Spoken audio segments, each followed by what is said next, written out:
Still on the topic of Afghanistan, and there's anger within the military that Australian soldiers have been charged over civilian deaths there. 6 people, including 4 children, were killed during an Australian raid in February last year. A senior commando officer has described his colleagues as incensed and dismayed that 3 of their fellow soldiers will face court.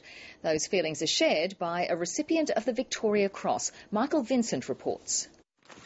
When charges were finally laid this week, it caused an uproar in the ranks. Some of them closer to the blokes are probably incensed, I suppose is a word. This officer has served for many years in Australia's Special Forces and knows the accused men very well. They knew it was inevitable, given it had taken so long.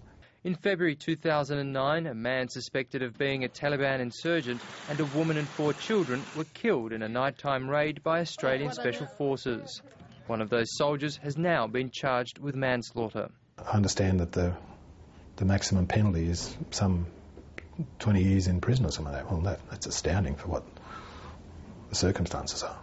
The events turn on a single firefight. After coming under sustained attack, a commando threw a grenade into the room when the gunman didn't respond to calls to cease fire.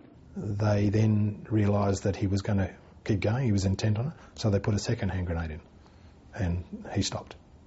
And that was when I believe they entered the room, as you would then do, and they found that the civvies and unfortunately the small children had died. A decorated veteran says he believes the soldiers were following their training. It's a split-second decision, and it's wrong. It's wrong that they should be charged. 2 of the soldiers have said they'll strenuously defend the charges, and this officer says they'll be backed by all their colleagues. It's not blind support, it's support on the basis that they're good soldiers. The trial will begin early next year. Michael Vincent, ABC News.